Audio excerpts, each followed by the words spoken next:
Assalamualaikum warahmatullahi wabarakatuh. Anak-anak sekalian, hari ini Bapak beritahukan tentang break-even point atau titik impas dari sebuah usaha yang menurut kajian dari yang Bapak sampaikan ini meliputi semua usaha ya, tidak melulu bidang kerajinan tapi bidang rekayasa, juga bidang yang kaitannya dengan pengolahan serta budidaya ya. Kemudian kalau pada beberapa materi yang Bapak dapatkan dari YouTube dan sebagainya, itu biasanya meliputi per mata rumpun ya, tapi di sini Bapak ajarkan secara menyeluruh sehingga dengan harapan materi ini bisa dipakai untuk semua kelas ya. Yang pertama saya sampaikan bahwa break-even point atau BEP adalah posisi di mana perusahaan tidak memperoleh laba dan tidak menderita kerugian ya. BEP atau titik impas sangat penting bagi manajemen untuk mengambil keputusan untuk menarik produk atau mengembangkan produk atau untuk menutup anak perusahaan yang tidak menguntungkan. Dengan kata lain, suatu usaha dikatakan impas jika jumlah pendapatan atau penghasilan sama dengan jumlah biaya, atau apabila laba kontribusi hanya dapat digunakan untuk menutup biaya tetap saja. Kemudian, asumsi dasar analisa break-even point atau BEP adalah 1. Variabilitas biaya dianggap akan mendekati pola perilaku yang diramalkan. Yang kedua, harga jual produk dianggap tidak berubah-ubah pada berbagai tingkat kegiatan. Kemudian yang ketiga, kapasitas produk pabrik dianggap secara relatif konstan ya. Kemudian yang keempat, harga faktor-faktor produksi dianggap tidak berubah. Yang kelima, efisiensi produk dianggap tidak berubah. Yang keenam, perubahan jumlah persediaan awal dan akhir dianggap tidak signifikan. Kemudian yang ketujuh, komposisi produk yang dijual dianggap tidak berubah. Dan yang kedelapan, volume merupakan faktor satu-satunya yang mempengaruhi biaya. Anak-anak sekalian, manfaat analisis dari break-even point atau BEP adalah 1. Alat perencanaan untuk menghasilkan laba. 2. Memberikan informasi mengenai berbagai tingkat volume penjualan serta hubungannya dengan kemungkinan memperoleh laba menurut tingkat penjualan yang bersangkutan.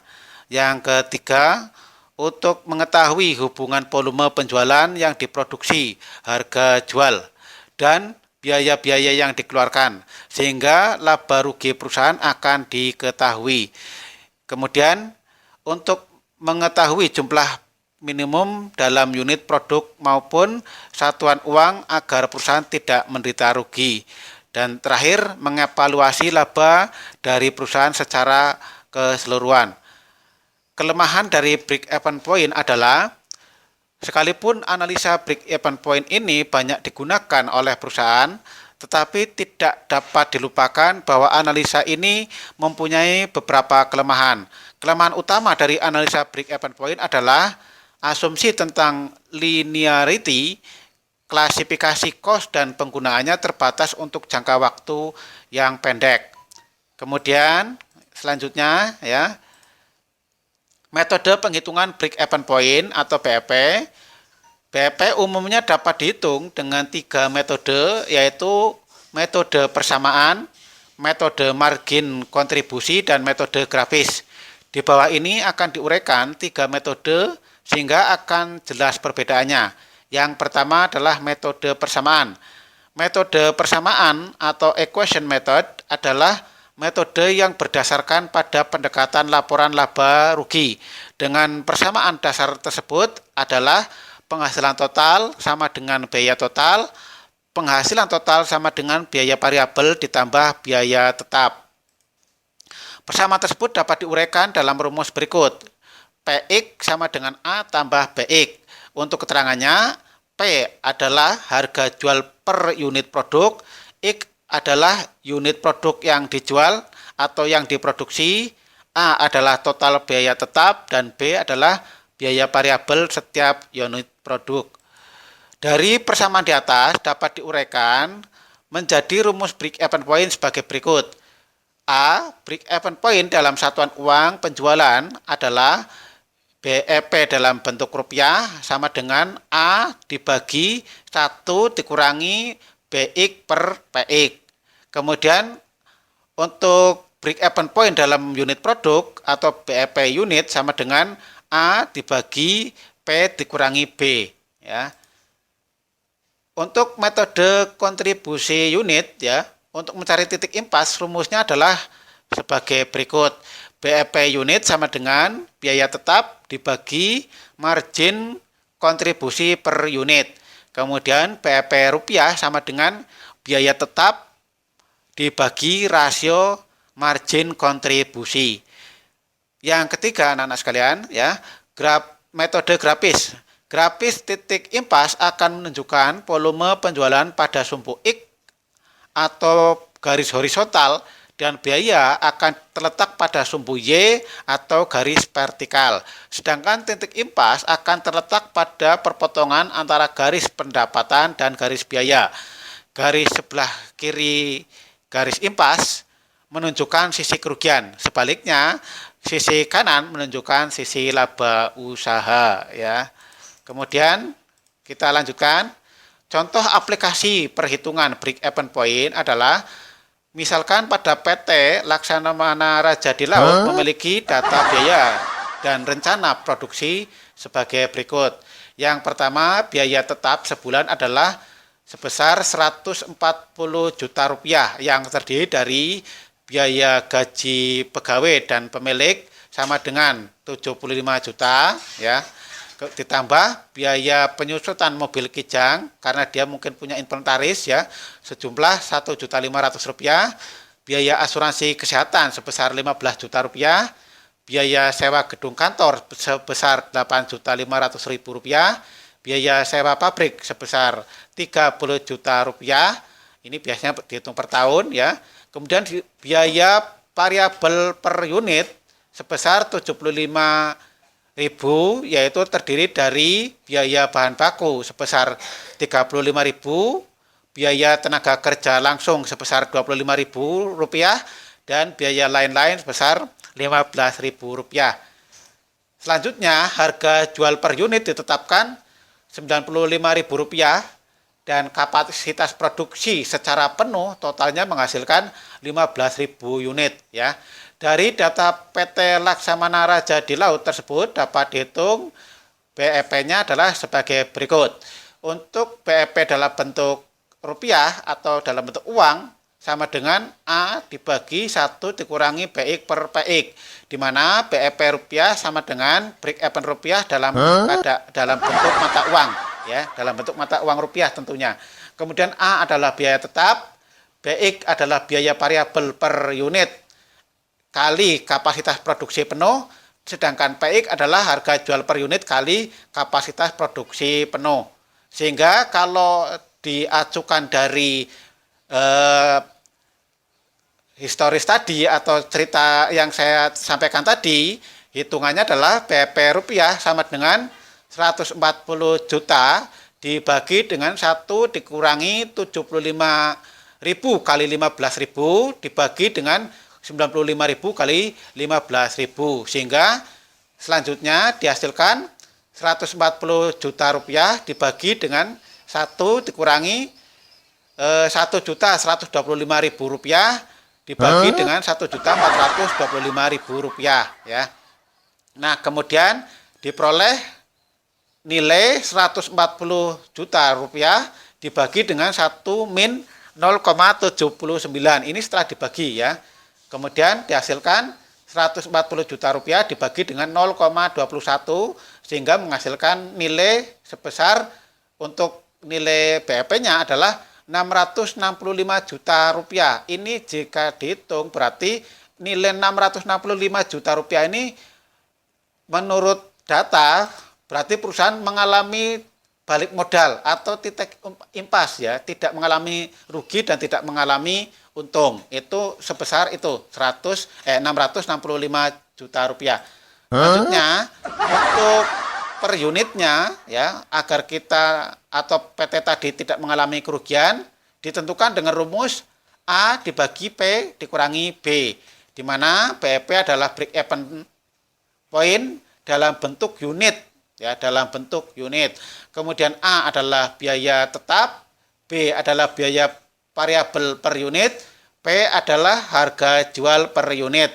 Sehingga dikalkulasi nilainya adalah BEP per unit sama dengan 140 juta rupiah dibagi dengan 95.000 dikurangi 75.000 rupiah, sehingga menghasilkan 140 juta rupiah dibagi 20.000 rupiah. Ingat, rupiah dibagi rupiah hasilnya unit, sehingga menghasilkan 7.000 unit produk. Jadi untuk tidak mengalami kerugian ataupun tidak mengalami untung, perusahaan tadi harus bisa memproduk sejumlah 7.000 unit dengan jumlah jual ya sebanyak 7.000 unit tentunya ya. Nah, selanjutnya kita lihat pada metode kontribusi unit, di mana BEP unit sama dengan biaya tetap dibagi dengan margin kontribusi per unit ya, sama dengan 140 juta rupiah kalau dikalkulasikan ya, dibagi dengan 0,21, sehingga biaya tetap sama dengan ya, biaya tetap dibagi penjualan dikurangi biaya variabel, diperoleh hasil 140 juta rupiah dibagi dengan 95.000 rupiah dikurangi dengan 75.000 rupiah menghasilkan kalkulasi 140 juta rupiah dibagi dengan 20.000 rupiah, sehingga hasilnya 7.000 unit. Berarti dua rumus tadi yang kita dapatkan ternyata menghasilkan hasil yang sama ya.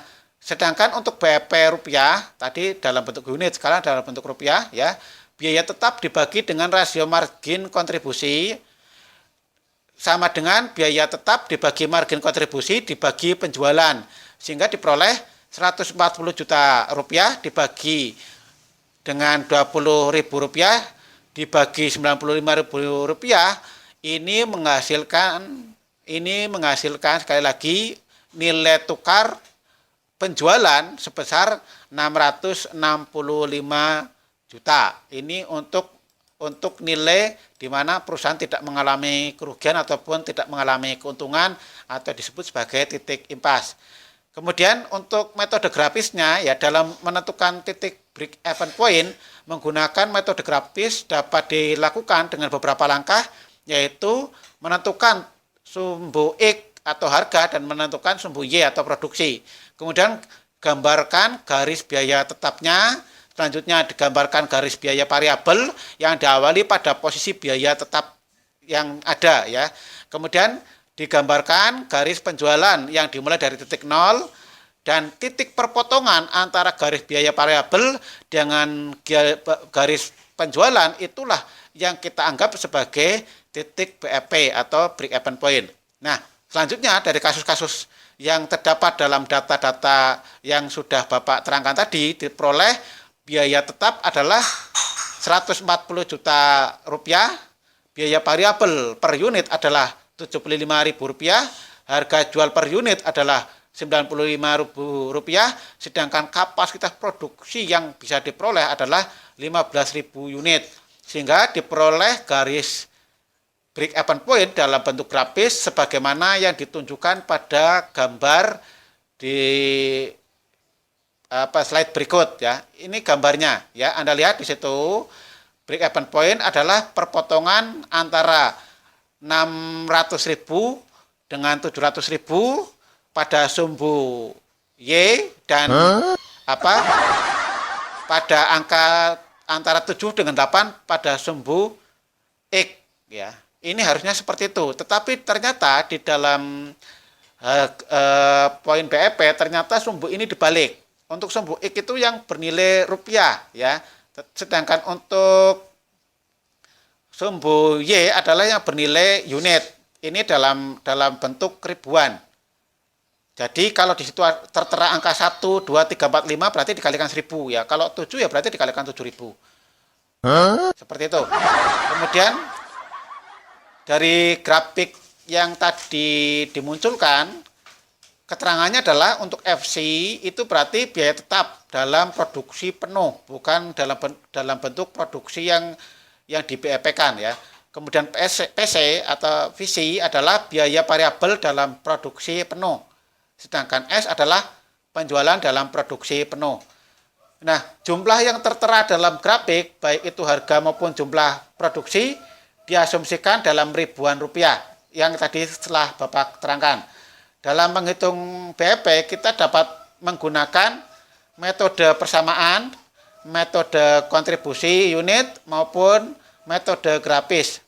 Apapun metode yang kita gunakan, hasilnya adalah sama. Contoh kasus di atas telah membuktikan bahwa ketiga metode yang digunakan sebagai rumus, baik menggunakan rumus 1 maupun rumus 2 dan 3, semuanya menghasilkan hasil yang sama. Ini yang perlu semuanya cermati ya. Nah, di sini dari hasil hitungan break even point atau BEP, PT Laksamana Raja di Laut tersebut menunjukkan bahwa apabila perusahaan mau mendapatkan keuntungan, maka perusahaan itu harus memproduksi jumlah barang di atas 7.000 barang atau 7.000 unit. Padahal batas yang diperoleh maksimal adalah 15.000. Berarti dia masih bisa menghasilkan barang di atas 7.000 unit. Ya, ini harus kita ketahui. Misalkan apabila perusahaan memproduksi sejumlah 8.000 unit, maka diperoleh keuntungan atau hitungan penjualan sebagai berikut. 8.000 unit kalikan 95.000 unit, 95.000 rupiah berarti sama dengan 760 juta rupiah ya. Kemudian biaya sama dengan biaya tetap ditambah biaya variabel sama dengan 140 juta rupiah ditambah 8.000 kali 75 juta sama dengan Rp 140 juta tambah 600 juta. Sehingga menghasilkan keuntungan atau menghasilkan uang sejumlah 740 juta. Ini belum dinilai keuntungannya. Ini hasil kotor ya. Nah, kalau dihitung laba atau keuntungan yang didapatkan, berarti penjualan dikurangi biaya sama dengan 760 juta rupiah dikurangi dengan 740 juta rupiah sama dengan 20 juta rupiah. Dan jika memproduksi sebanyak 6.000 unit, maka dapat dihitung sebagai berikut. 6.000 unit kali 95.000 rupiah sama dengan 570 juta rupiah. Biaya diperoleh, biaya tetap ditambah biaya variabel sama dengan 140 juta rupiah ditambah 7.000 unit kalikan Rp 75 juta. Sehingga menghasilkan keuangan 140 juta ditambah 525 juta. Sama dengan 665 juta rupiah. Sehingga kerugian yang diderita oleh perusahaan adalah penjualan dikurangi biaya ditambah dengan keuangan tadi ya, berarti 570 juta rupiah dikurangi 665 juta rupiah, sehingga menghasilkan kerugian atau minus, maka diberi tanda kurung itu sebagaimana di dalam ilmu akuntansi, maka kerugian dihitung dengan menggunakan tanda kurung. Itu adalah 95 juta rupiah, itu kerugian yang didapat oleh PT tadi ya. Sekarang pada buku kewirausahaan yang ada di di PSE atau buku elektronik, kita dapat menghitung bahwa analisa BEP itu digunakan untuk mengetahui jangka waktu pengembalian modal atau investasi usaha. Produksi minimal usaha harus menghasilkan ya, atau menjual produknya agar tidak menderita kerugian. BEP adalah suatu keadaan di mana usaha tidak memperoleh laba dan tidak menderita kerugian atau disebut sebagai titik impas ya. Ini di dalam buku loh ya. Kemudian BEP merupakan alat analisis ya untuk mengetahui batas nilai produksi atau volume produksi satu usaha untuk mencapai nilai impas. Artinya, usaha tersebut tidak mengalami keuntungan ataupun kerugian. Satu usaha dikatakan layak jika nilai BEP produksi lebih besar daripada jumlah unit yang sedang diproduksi. Dan BEP harus lebih rendah daripada harga yang berlaku saat ini, ya. BEP produksi dan harga dapat dihitung dengan menggunakan rumus. Kalau di buku ini yang simple, ya. Diperoleh rumus BEP produksi sama dengan total biaya dibagi dengan harga penjualan. Kemudian BEP harga adalah total biaya dibagi dengan total produksi. Jika biaya produksi yang dikeluarkan untuk peroleh produk kerajinan sebesar 1 juta rupiah dan total produksi sebanyak 100 unit dengan harga jual produk kerajinan Rp 15.000 unit, BEP produksi yang dihasilkan adalah 1 juta dibagi dengan 15.000 rupiah, sehingga menghasilkan produk minimal untuk tidak mengalami kerugian adalah 66,6 produk atau dibulatkan menjadi 67 produk, ya. BEP harga yang diperoleh kalau memproduksi 100 unit adalah 1 juta rupiah dibagi dengan 100 produk, maka diperoleh harga minimal sebuah barang yang diproduk, harga di pasaran yang dijual adalah Rp10.000. Jadi kalau harga minimal agar tidak mengalami kerugian di pasaran, kalau dia memproduksi barang, maka dia harus bisa menjual minimal seharga Rp10.000, ya. Dalam bentuk tabel penghitungan laba rugi usaha digambarkan, kalau di buku ada bermacam-macam. Bisa dilihat di sini adalah yang pertama contoh format anggaran produksi yang terdiri dari jenis biaya dan jumlahnya. Ada biaya produk, ada biaya bahan baku, tenaga kerja, dan kemudian disubtotalkan, ya.